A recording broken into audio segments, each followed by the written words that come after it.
In today's video, we have two brutal gangland murders.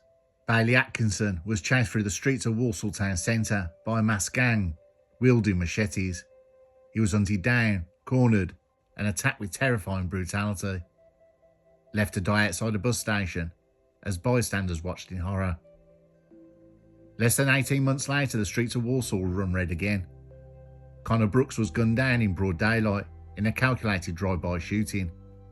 A deadly response to Atkinson's murder, carried out by a rival group in what police call a tit-for-tat execution. These weren't isolated killings, they were warnings. This is Curios&Spiritual. We take a look at the cases, the police investigation, and the trial.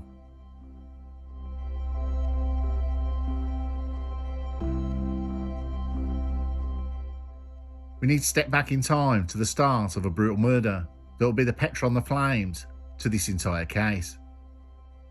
On Saturday the 28th of January 2023, Bailey Atkinson was walking with his girlfriend in Walsall town centre through the closed market stalls. A car then swerved towards them to run the couple over. Bailey told his friend to run, and Bailey ran along the high street. The drivers of the two vehicles, a black Seat Leon and a silver Toyota Verso, both of which were stolen, were on false registration plates. They tried to run him over repeatedly.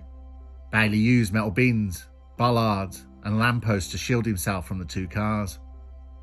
They eventually caught up with Bailey, and at this point 6 of the occupants got out of the vehicles and attacked Bailey with machetes and Rambo First Blood knives, which were widely available on the internet. At the end of the attack, one of the offenders appeared to try and take a photo of Bailey dying on the floor, but was disturbed by members of the public, forcing them to flee the scene. Bailey died of multiple stab wounds to his back, arms and legs. His final words to the West Midlands police officer were, "I'm going to die. Tell my mum I love her." A lot of the attack was caught on CCTV and was being watched live by the CCTV operator, who was able to capture the attack on Bailey, the registration numbers of the vehicles, and their direction of travel. Bailey Atkinson was unarmed and did nothing to provoke the attack. Within minutes, the 6 individuals exited the 2 stolen cars and began stabbing him repeatedly as he tried to flee. One witness described the brutality, the 32 wounds to his back, arms and legs, and noted that the medics performed surgery at the scene in an effort to save him. Despite medical intervention, Bailey Atkinson succumbed to his injuries and died later in hospital.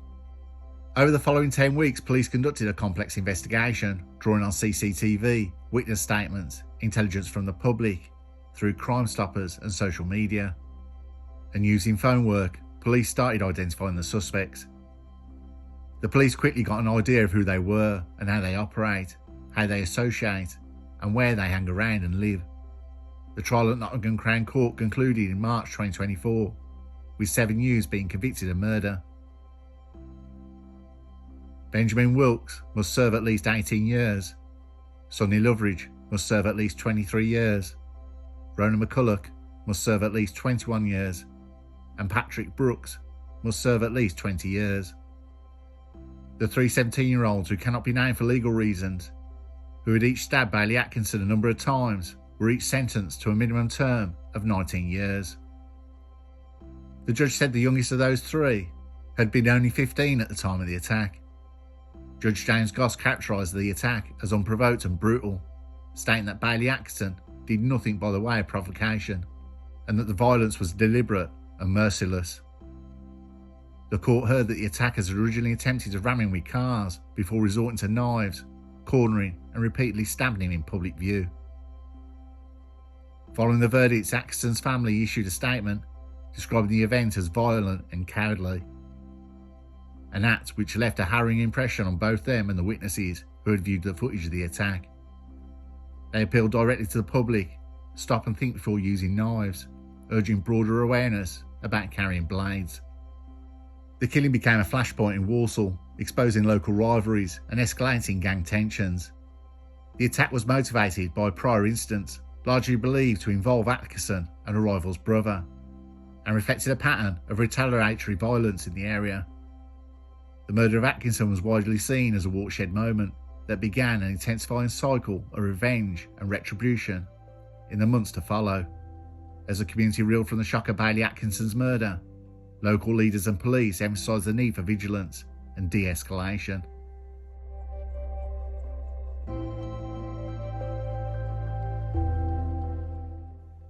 On July the 8th, 2024, the Blakenhall Heath area of Walsall was the scene of a rapid escalation in violence linked to an ongoing local feud between rival groups. This day marked a turning point, culminating in the fatal shooting of Connor Brookes, whose brother Patrick Brookes had been recently sentenced for the murder of Bailey Atkinson. Jake Sambrook, Byron Selleck and Julian Faulkner, all of whom had been closely associated with Atkinson. The three men each had prior criminal records. They formed a tight social circle following his death, and recovered phone content will later show that Bailey remained a central emotional figure for them. Photos, memorial posts and encrypted messages hinted at unresolved anger. Police were aware of increased tension between two factions connected to a series of previous violent incidents in the area. A key element in the unfolding events was a black Ford Focus, which had been reported stolen several days earlier. The vehicle was believed to be in the possession of individuals affiliated with one side of the dispute and armed with a sawn-off shotgun. They were looking for revenge. Throughout the morning, the stolen Ford Focus was seen driving repeatedly through residential streets in Blakenhall Heath, including Stevenson Avenue and nearby roads. Neighbours observed the car moving slowly at times, stopping near houses linked to the Brookes family, a family known to be central figures in the ongoing conflict. The presence of the vehicle was unusual and heightened local unease. As the morning progressed towards midday, events took a violent turn. Witnesses reported that a silver car was seen following the black Ford Focus along Stevenson Avenue. This pursuit quickly became aggressive. Occupants of the stolen Ford Focus began firing multiple shots at the silver vehicle. Despite the gunfire, no injuries were sustained by those in the silver car. After the shooting, the black Ford Focus fled at speed through local streets, making sudden erratic turns in an apparent effort to evade both the pursuing vehicle and any police response. Witnesses described the driver weaving through side streets and accelerating unpredictably. At approximately 5:30 p.m, the black Ford Focus stopped near Stevenson's Avenue. The car then sped to Well Lane, where Connor Brookes and a friend were sitting in a parked van. The Ford Focus pulled up and a gunman inside fired a shotgun, killing Connor and injuring his friend in the shoulder. Connor Brookes was shot once. He died of a fatal wound to his head, caused by a slug of metal from the shotgun, which passed through his brain. Forensic evidence and CCTV confirmed that the shooting occurred shortly after the vehicle came to stop beside the van. Emergency services were alerted and arrived. However, Brookes succumbed to his injuries, despite medical efforts.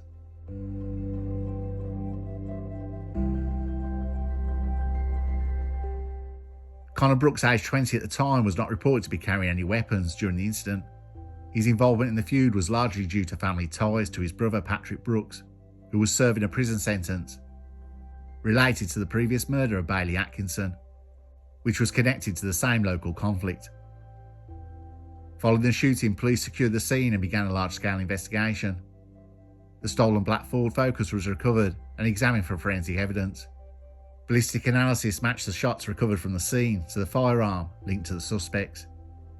Authorities quickly identified Sambrook, Selleck and Faulkner as persons of interest.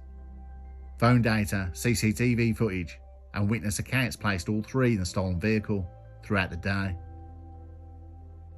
Police acknowledged the incident as a deliberate act of violence with an ongoing feud, noting that it was a part of a series of retaliatory attacks between rival groups in Walsall.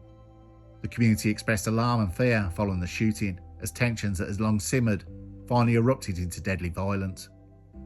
In the immediate aftermath, police called on local residents to come forward with information.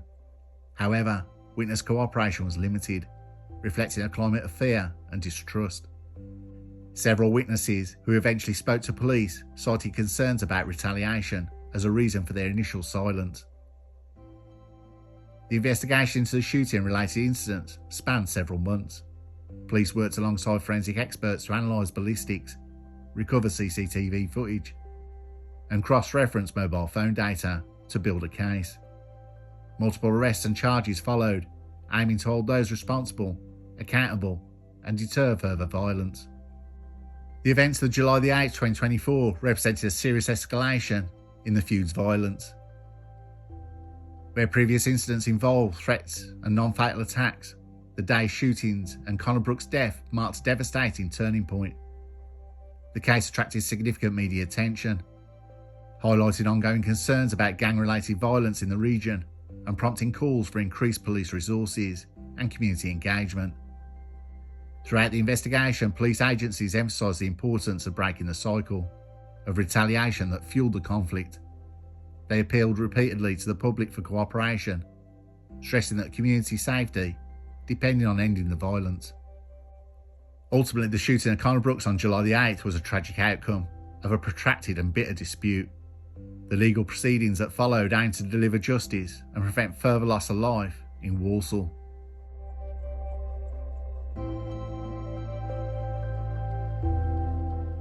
The fatal shooting of Conor Brookes on July the 8th, 2024 marked a grim and violent climax to the ongoing dispute between rival groups in Walsall.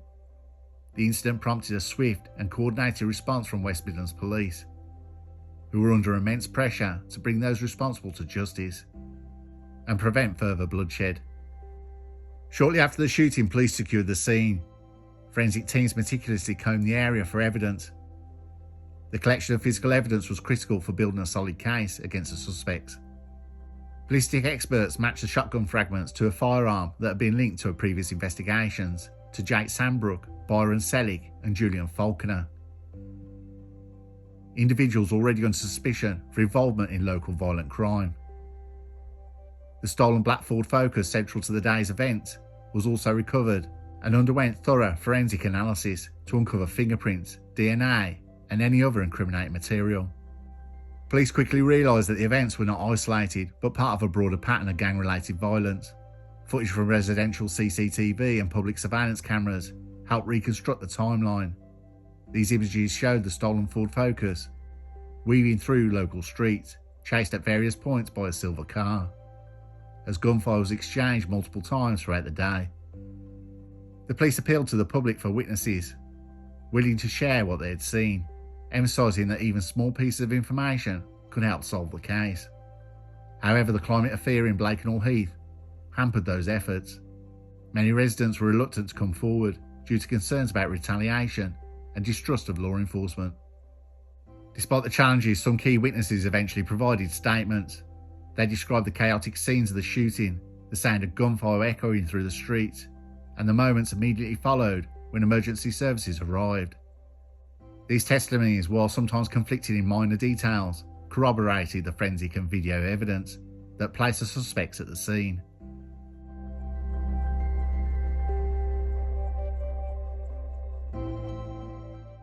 Within days of the shooting, West Midlands Police identified Sambrook, Selig and Falconer as the principal suspects.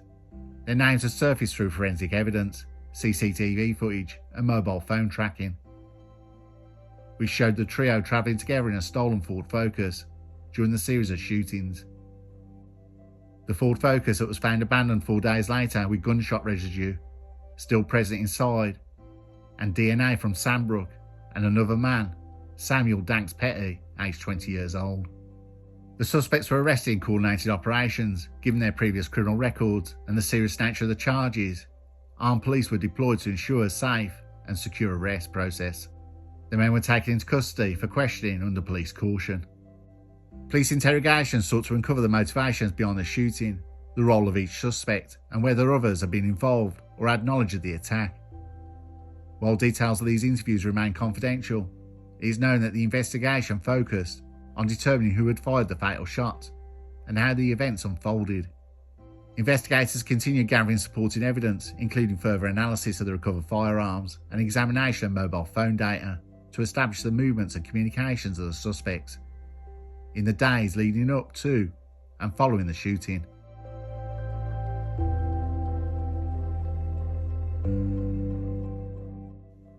Following the investigation, formal charges were brought against Sambrook, Selig and Falconer. They faced counts of murder, possession of firearm with intent to endanger life, the additional offences linked to the theft and the use of a black Ford Focus in the violent incidents on July the 8th. Their initial appearances were at the Magistrates' Court, where bail was denied given the gravity of the charges, and the risk to public safety. The case was then committed to the Crown Court for trial, scheduled later in the year. The prosecution's case relied heavily on forensic evidence, eyewitness testimony, and digital data. The forensic ballistic reports tied them to the recovered weapon. Witness statements placed them at the scene during the shootings, and CCTV footage confirmed their movements. The defence teams representing Sam Brookes, Selig and Falconer challenged the evidence on several fronts. They questioned the reliability of the witness accounts, especially given the delay and fear inhibiting cooperation. They also raised issues regarding the handling of forensic evidence and the interpretation of mobile phone tracking data. Pre-trial hearings addressed numerous procedural concerns, including the admissibility of evidence and disclosure requests, given the high-profile nature of the case and the potential for intimidation. Court security was enhanced to protect witnesses, staff, and jurors.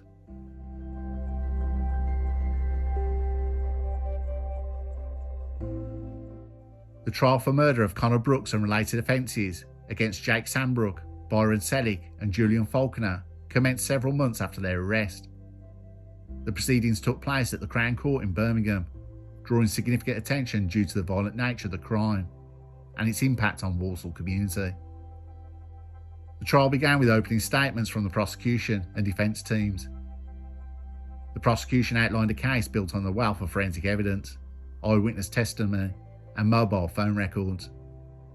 They framed the shooting as deliberate and calculated act with an ongoing feud, emphasising that the defendants had knowingly and unlawfully used firearms to commit murder and related violent offences. The defence teams countered by portraying the defendants as victims of circumstantial evidence and unreliable witnesses. They argued that the prosecution's narrative lacked definitive proof, tying their clients to the fatal shot, and questioned the credibility of several eyewitnesses, many of whom had initially been reluctant to cooperate. The prosecution's case was supported by detailed forensic evidence. Ballistic experts testified that the shots from the cartridge and the shot from the crime scene matched firearms previously linked to Sambrook and Selig. The forensic examination of the stolen Ford Focus revealed the presence of the defendant's DNA, fingerprints, and gun residue, strengthening the connection between the accused and the vehicle used in the shooting. Expert witnesses also presented mobile phone data analysis, mapping the suspect's movements and communications throughout the day of the shooting. This digital timeline reinforced witness accounts and confirmed that the three men had been travelling together in a stolen vehicle during the series of violent incidents. Several witnesses took the stand providing their account of the chaotic events on July the 8th. Some described seeing the black Ford Focus speeding through residential streets, the exchange of gunfire, and moments around the fatal shooting of Conor Brookes. While many witnesses testified consistently, defence attorneys sought to undermine their reliability, highlighting discrepancies and the influence of fear on initial statements. The reluctance of some witnesses to come forward earlier was used to question their motives and accuracy.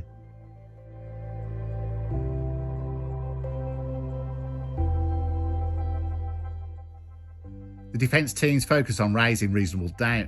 They argued that the evidence was insufficient to prove beyond doubt that their clients had fired the fatal shots. Questions were raised about the chain of custody for forensic samples and the interpretation of mobile phone data, suggesting alternative explanations for the suspect's movements. Cross-examination sought to expose inconsistencies in witness testimony and challenge the prosecution's experts. The defence also introduced alibi evidence for some of the defendants, attempting to place them away from critical moments of the shooting.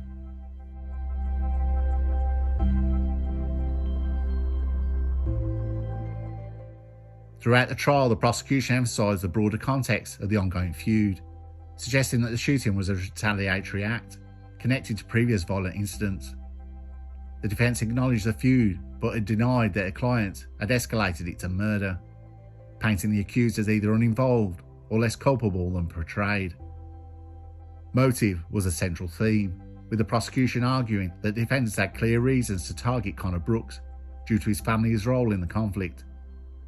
The defence countered by questioning the assumption of the intent and highlighting the risks of drawing conclusions based on association alone. The trial was marked by procedural complexities, including legal challenges over the admissibility of certain evidence and witness protection measures. The judge played an active role in ensuring a fair trial, balancing the need for security with the defendant's rights. Courtroom tensions ran high at times, reflecting the emotional weight of the case for the families, witnesses, and the community. After weeks of evidence and testimony, closing arguments were presented.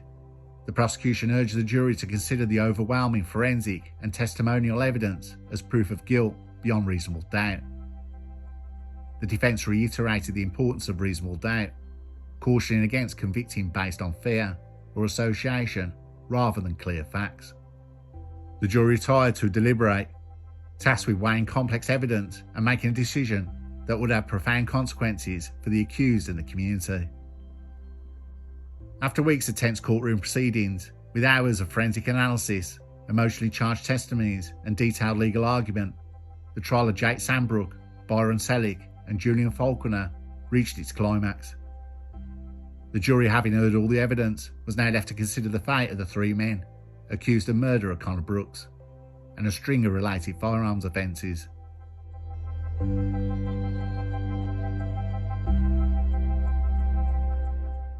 Jury deliberations commenced following the judge's summing up of the case, where he emphasised the importance of impartiality, logical reasoning, and the necessity of reaching a verdict based solely on evidence presented during the trial. The judge reminded jurors of their burden of proof, lying squarely with the prosecution, and that they must be sure beyond reasonable doubt to convict.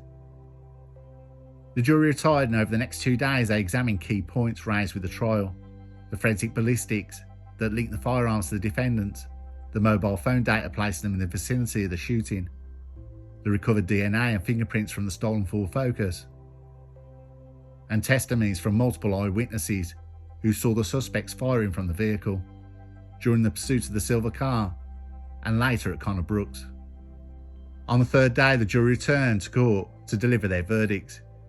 Jake Sambrook, Byron Selig and Julian Falconer were all found guilty of murder. The courtroom remained still as the verdicts were read. The defendants showed little emotion, though some of their relatives in the public gallery broke down in tears. The family of Connor Brookes, seated together in the front row, held each other in silence.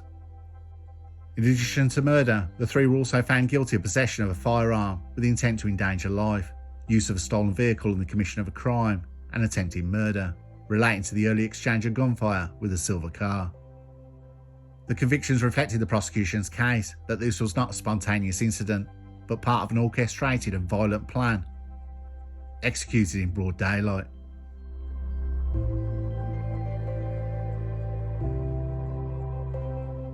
Samuel Danks Petty, 21 years old, was previously found guilty of perverting the course of justice and was sentenced to 3 years in a young offender institution.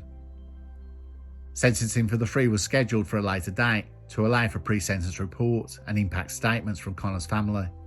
When the court reconvened, the courtroom was filled capacity. The judge delivered a scathing assessment of the crimes. He addressed the defendants directly. "You each played an active role in a calculated, cold-blooded killing that caused untold devastation to a family and community.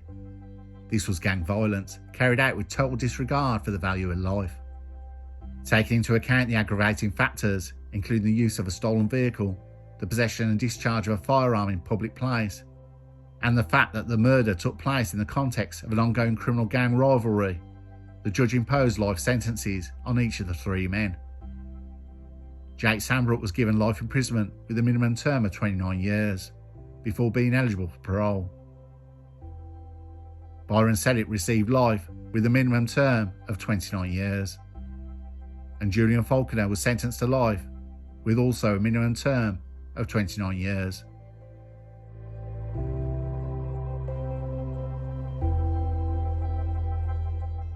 The courtroom once again erupted with emotion. Members of the Brookes family wept openly.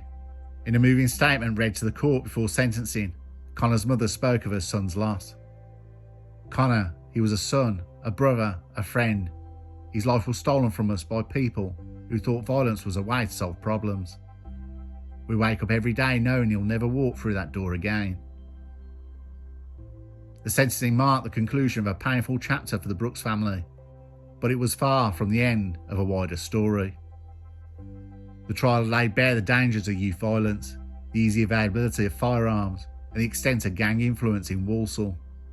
Many members of the public expressed shock that such a well-planned and deadly attack could unfold in residential streets during daylight. From the conclusion of the case, West Midlands Police issued a formal statement. A senior officer acknowledged the tireless work of the investigative team. This case demonstrates our determination to tackle gun crime head-on. We worked day and night to ensure that those responsible for this brutal killing were brought to justice. I want to thank the public, especially those who came forward despite fear, for their courage.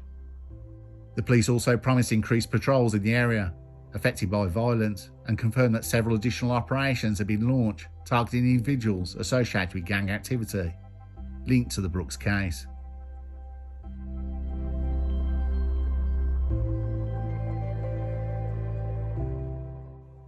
The murder of Conor Brookes was not the first gang-related killing in Walsall, but it became a symbol of the rising tensions of the region.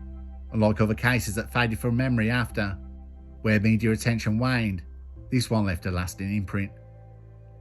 Conor's name became associated not only with tragedy, but with a turning point. His family, working with anti-violence organisations, began campaigning for legislation requiring longer sentences for gun offences and better support for grieving families. They helped found a charity in his name, focused on youth engagement and conflict resolution.